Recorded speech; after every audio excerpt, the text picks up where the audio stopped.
欢迎来到新兴消息频道，请订阅频道，所以大家不要错过当天最热门的新闻。我们今天的时事通讯包括以下内容：方心刻画钟白鹿与刘仙宁的美貌较量，宁安如梦引起了广大观众的热议。剧集一经上线就迅速冲上了平台站内飙升榜第一，并持续登上热搜榜。不过，人们原本以为这部剧能挽救国产剧市场的低迷，却没想到又出现了一些问题。其中最受关注的热搜之一就是关于运镜的讨论。运镜到了何种程度才能被称作毒呢？有观众表示，在剧中男主的镜头被处理成了滚筒洗衣机里的视角，再加上男主的红眼眶和苍白面色，让人误以为自己在看僵尸片。还有网友发现男主的表情与沙溢的那个爹的开门的表情包如出一辙，可谓魔鬼般的巧合。然而，这并不是唯一的问题。当观众看到女主角白鹿和女二刘仙宁的镜头时，才明白女演员的颜值有多么重要。第一段，剧中女主角颜值问题引发差评在宁安如梦的评论区，大部分差评都与女主角白鹿有关。有观众直言，白鹿太丑了，看不下去一点儿。白鹿真的撑不起美女这种人设，每部剧都要演美女，真的不知道自己可以演太后了。原著中对女主角江雪宁的形容是卓若芙蕖，但当白鹿化妆浓重的出场时，带着脏脏的妆容，两边眉毛形状还不对称，却要在镜头前展现老娘天下第一美的形象，让很多观众感到困惑。白鹿并没有令人惊艳的五官，尤其是颧骨突出，鼻翼两侧的皮肤不够饱满，不笑的时候嘴角还微微向下。她的外貌可以胜任一些虐文里的普通女主角，但对于绝世大美女或国妖后这样的角色来说，就显得有些可笑了。在新剧中，她不仅无法驾驭浓妆，就算是淡妆也显得非常平凡。主要问题在于她的五官不够突出，再加上运镜经常将镜头对准她的脸部，让她的不足之处暴露无遗，不禁让人怀疑导演是否对她有意。第二段，对女主角颜值问题的反思。如果说白鹿的颜值本来就只有5分，那么在这部剧中就直接变成了3分，甚至不如某些短视频平台上的颜值博主。这点也引发了对于娱乐圈的一些思考。为什么在现实生活中，我们对颜值的要求越来越高，而在剧集中却对演员的颜值要求相对较低？是因为剧情和演技才是最重要的吗？还是因为我们期待能够看到与自己相似的普通人在荧幕上获得成功和爱情？或许这也是为什么有些观众对于白鹿的颜值问题格外敏感的原因。第三段，演员的颜值与角色的塑造，无论在现实生活还是在娱乐圈，颜值对于一个人来说都是重要的。特别是在演艺圈，演员的颜值往往决定了他们能够扮演的角色范围。某种程度上，观众对于女主角白鹿颜值的质疑，也是对于角色塑造的质疑。在剧集中，白鹿饰演的是绝世大美女或国妖后，这样高颜值的角色要求演员不仅有漂亮的外貌，还需要具备相应的气质和表演能力。如果演员的颜值无法满足观众对于角色的想象，就很难让观众产生代入感，进而影响到整个剧集的观感。第四段，如何平衡颜值与角色塑造？针对观众对于白鹿颜值的质疑，我们不得不思考如何平衡颜值与角色塑造。在选择演员时，除了要考虑其外貌，还应该注重其演技和角色适配度。不同的剧集有不同的角色需求，不能仅仅因为演员长得好看就将其塞入某个角色。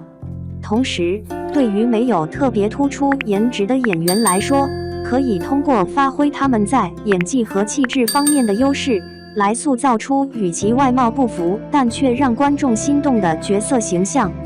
只有在颜值与角色塑造之间取得平衡，才能更好地满足观众的期待，让剧集更具观赏性和可看性。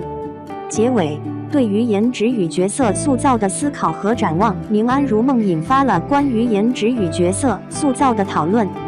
观众们对于女主角白鹿的颜值提出了质疑，认为她无法演绎绝世大美女或国妖后这样的角色形象，这引发了对于演员颜值与角色塑造的思考。在剧集中，演员的颜值与角色的形象是相互关联的，需要取得平衡。只有找到合适的演员，注重演技和角色适配度，才能更好地呈现出角色的魅力和韵味。同时，也需要对颜值要求有一个相对客观的认识，不仅仅看重外在的美，更注重内在的演技和气质，这样才能让剧集更具吸引力和观赏性，满足观众的期待。最后，我们想请问读者们，对于颜值与角色塑造，你有什么看法和建议？在选择演员时，你更看重外貌还是演技？对于娱乐圈的长相压力，演员的颜值是否影响角色形象？娱乐圈一直以来都是美丽与才华并重的地方，演员们的颜值往往成为了评判角色形象的重要标准。然而，有些演员的颜值与角色形象之间的差距却引发了观众们的讨论和质疑。在剧中，他们是否能够扛住镜头的考验，成为了一个备受关注的话题。在近期的一部热播剧中，女演员刘仙宁的出演引起了观众们的广泛关注。尽管她的长相在整个娱乐圈中算得上是出色的，但与剧中的女二号相比，她却能轻松艳压白鹿，这让人感到相当尴尬。剧中的魔鬼镜头对于刘仙宁来说似乎没有太大的威胁，她的五官在背对脸拍摄后仍然保持着精致和完美，观众们看不到她脸上的任何瑕疵，甚至感觉她的皮肤都是充满胶原蛋白，紧致饱满。而且她的五官精致小巧，高挺的鼻梁使她散发出与生俱来的高傲感。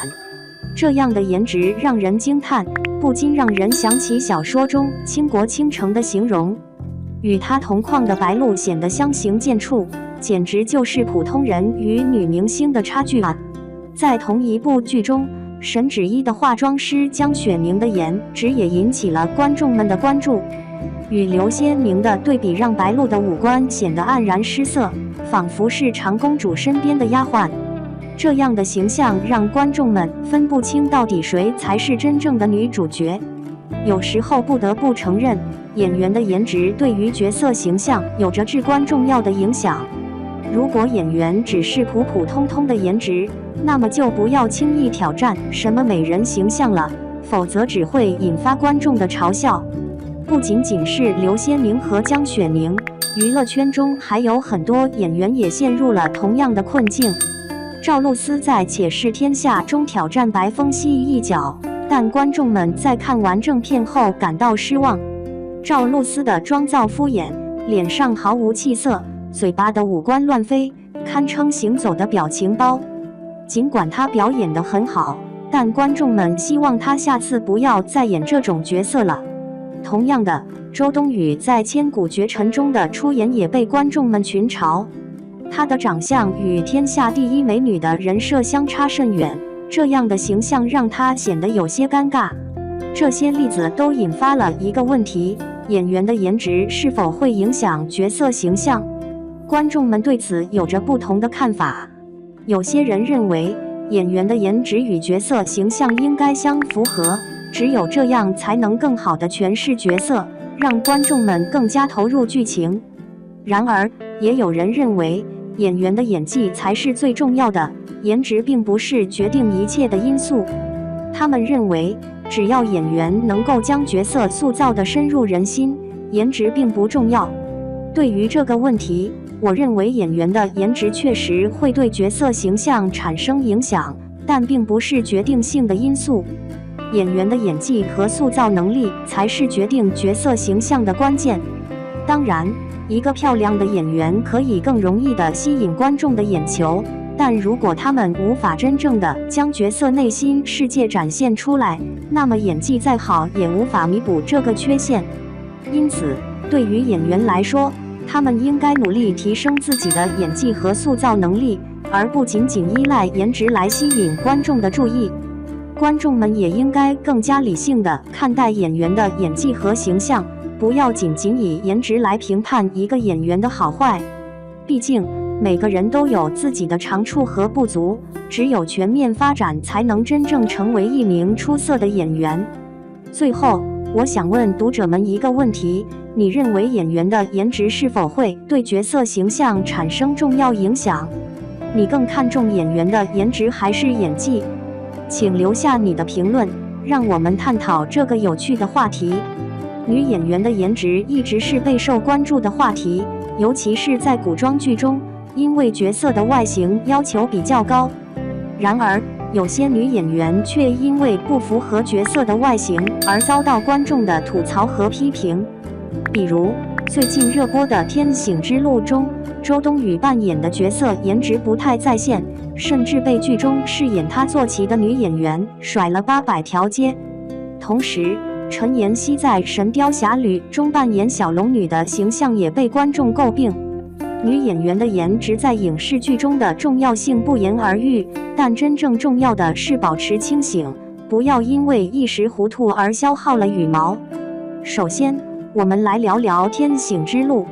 这部剧的口碑并不是很好，其中一个原因就是女主角周冬雨的长相与角色形象不符合。在剧中，她扮演的角色需要有一定的仙气和美貌，但是周冬雨的颜值似乎没能达到这个标准，甚至还有网友开玩笑说，周冬雨不如她坐骑的女演员好看。这也让人想起了《少爷和我》中的情节，那时候的女主角也因为不符合角色要求而被观众吐槽。女演员的长相确实会影响观众对角色的认知和接受程度，因此选择适合自己颜值的角色很重要。其次，我们来谈谈陈妍希在《神雕侠侣》中扮演小龙女的形象。小龙女一直是古装剧中备受瞩目的角色之一，因为她需要有一种仙气和美貌，才能符合小说中的形象。但是，陈妍希的颜值似乎不够高，她的外貌看起来更适合扮演郭襄这样的角色。而且，她在那些年我们一起追过的女孩中扮演的角色形象和她本人的气质比较符合，但是在《神雕侠侣》中，她扮演小龙女的形象却被观众诟病。这也再次证明了女演员的长相对于角色形象的重要性。女演员的颜值在古装剧中尤其重要，因为这个时代的审美要求比较高，而且角色要求的仙气和美貌往往不是每个演员都能胜任的。然而，女演员并不需要非要长得像仙女才能成为一名好演员。在当前内地娱乐圈，很多小花的演技都不是很出色，而且很多人的长相也并没有达到主流审美的标准。因此，女演员要注意选择适合自己长相的角色，而不是一味地追求外貌和流行的审美标准。总的来说，女演员的颜值在古装剧中确实很重要，但是选择适合自己的角色和保持清醒更加重要。女演员并不需要非要长得像仙女才能成为一名好演员，演技也是非常重要的。因此，不要因为一时糊涂而消耗了羽毛，而是要选择适合自己的角色，努力提升自己的演技，才能得到观众的认可和赞赏。最后，我想问问大家，你们觉得女演员的颜值在影视剧中有多重要？你们喜欢哪些女演员的表演和长相？欢迎在评论区留言讨论。